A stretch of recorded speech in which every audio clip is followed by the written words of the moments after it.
Welcome इकराम media television पे join किया senior रहनुमा सीनियर सियासतदान पीटीआई के एमएनए हैं गज़ाला सैफी साहिबा। मैं आपको वेलकम करता हूं अपने शो में। जी खान साहब का एक दबाव है, प्रेशर है अपोजिशन के ऊपर, जो गवर्नमेंट में अब आए हैं उनके ऊपर के जल्दी इलेक्शन हो। वो कहते हैं पहले इस्लाहत हो बाद में इलेक्शन हो, अब ये इलेक्शन का टाइम नहीं है, क्या कहेंगे? देखिए मंतक जो है ये पीडीएम की मंतक मुझे समझ नहीं आती। कल तक तो ये पूरे पाकिस्तान में लॉन्ग मार्च कर रहे थे कि इलेक्शन करो इलेक्शन करो। अब क्योंकि ये अपनी इम्पोर्टेड हुकूमत लेकर आए हैं और जिन लोगों को ये लेकर आए हैं अपने साथ वो बिके हुए लोग हैं अपनी हुकूमत बनाने की, और वो भी मौजूद नहीं होते मोस्ट ऑफ द टाइम। जो इनके जो पार्लियामेंट के सेशंस हो रहे हैं वहाँ पे इंतहाई तारीख मंजर नजर आ रहा है। सही। तो अवाम जो है वो चाहते हैं कि इलेक्शन हो। अब ये बात जो है ये इमरान खान की या पीडीएम की नहीं रही, अब ये अवाम की अदालत है और अवाम जो है वो इलेक्शन मांग रहा है और वो चाहते हैं कि वो लोग जिम्मेदारी उठाएं जिसको वो वोट देके मुंतखब करेंगे। अब ये चाहते हैं कि ऐसी चीज़ें अपने दौर के अंदर जल्दी से करें, जो चीज़ें ठीक की तरफ जा रही थी उनको रिवर्स करें और इलेक्शन रिफॉर्म्स को दोबारा से रिवर्स करें। वेलकम टू पुराना पाकिस्तान जैसे कहा है बिलावल जरदारी ने कि वेलकम टू पुराना पाकिस्तान। तो पुराना पाकिस्तान में लोग नहीं आना चाहते, लोगों को वो पाकिस्तान चाहिए जिसका ख्वाब देखा था अल्लामा इकबाल ने, जिसके लिए जद्दोजहद की थी कायद आज़म ने। और जो अवाम जो हमारी अब तीसरी नस्ल आ चुकी है पाकिस्तान की, वो नहीं बैठेंगे आसानी से जब तक कि ये इलेक्शंस नहीं हो जाते। जिस तरह आज मरियम नवाज साहिबा ने भी बड़ी एक टारगेट किया है इमरान खान को, 4 साल से हुक्मरान थे, जब भी इनसे पूछे महंगाई बेरोजगारी ये कहते हैं मेरे खिलाफ साजिश हुई, चोर डाकू इसके चारों तरफ बैठे हैं, सबसे बड़े डाकू ये हैं, चोर ये हैं, मुल्क को बर्बाद करके गए। क्या कहेंगे? मतलब अब उसके पास कहने को क्या रह गया? रहम आता है बेचारी मरियम के ऊपर मुझे कि कोशिश की उसने, फिर वो कज़न जिससे इनकी कोई ताल्लुकात नहीं थे वो चीफ मिनिस्टर बनने की तरफ चले गए और जो चचा थे अब्बा की जगह चचा आ गए। तो अब इनके अपनी पार्टी के अंदर कंप्लीट गेम चेंज हो चुका है।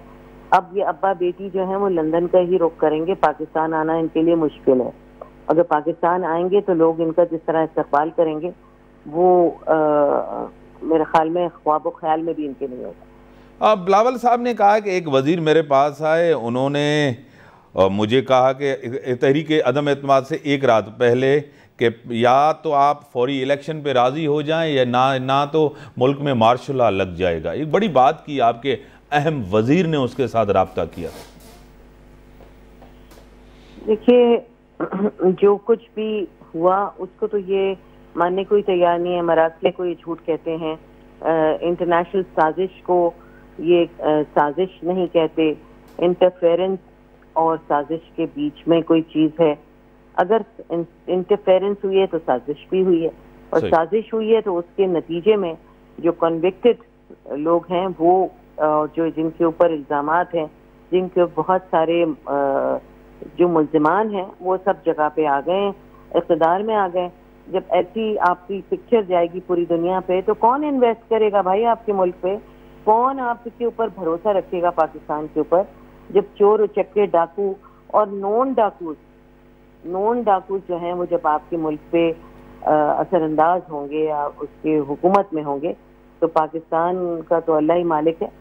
अवाम इसको बहुत ज़्यादा अरसे नहीं रहने देगी और उनकी ख्वाहिशात के अगेंस्ट हुआ है काम। और कोई चीज़ भी अननेचुरल अगर होती है तो उसका इम्पैक्ट जो है वो बहुत एसिडिक होता है, बहुत खतरनाक होता है, बहुत टॉक्सिक होता है। तो ये जो असरात है ना ये ट्रिकल डाउन हो रहे हैं। और अब कल तक जो कहते थे जी हमें दे दो हम तो 2 मिनट में सस्ता कर देंगे हर कुछ, अब इनको मिलते ही हर चीज महंगी होनी क्यों शुरू हो गई? रॉकेटिंग प्राइसेस पे क्यों चली गई चीजें? अब इनसे पूछा जाए ना चीनी की प्राइस, आटे की प्राइस, ये क्या सड़कों पे जाते हैं या सिर्फ डिजाइनर बैग या बोटॉक्स की इंजेक्शन लगाते हैं खाली? सही।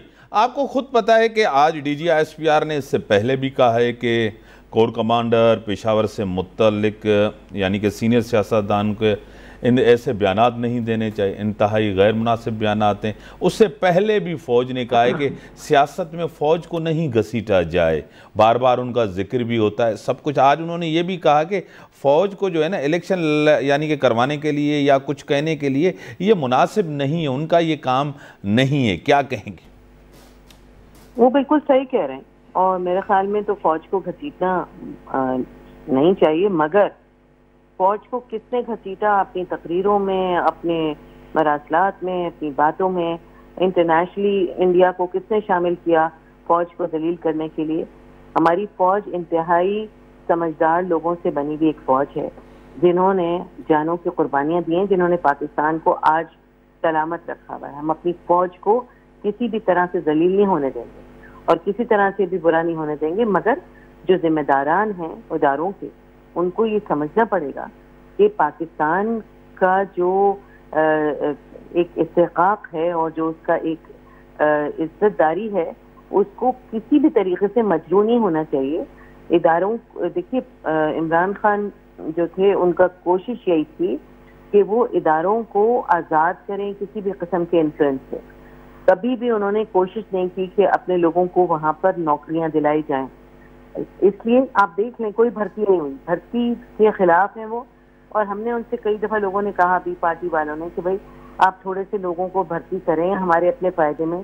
तो उन्होंने यही कहा कि जब मैं इस चीज़ के खिलाफ हूँ और इस चीज़ के खिलाफ बात करता हूँ तो मैं अपने लोग नहीं डालूंगा, मेरिट पे आएगा जिसने आना है। तो जब मेरिट की बात हुई तो मेरिट तो इनको पसंद नहीं है, क्योंकि अपने अपने रिश्तेदारों, जानने वालों और उन सब को जो कि इनकी इस क्या नाम है, इस तहरीक में जिसके अंदर गड़बड़ होनी चाहिए मुल्क के अंदर, अपने पिट्ठू बिठाने का इनको शौक है, ये उसी में लगे हुए। और अभी भी ये वक्त इसीलिए मांग रहे हैं कि जो वक्त मिल जाए ताकि जो भी कमी रह गई है वो पूरी करें और पाकिस्तान का भट्टा बिठाएं। बड़ी मेहरबानी गज़ाला सैफ़ी साहिबा, आपका पॉइंट ऑफ व्यू आ गया। इन सां गॾु ब्रेक जो टाइम ब्रेक खां पोइ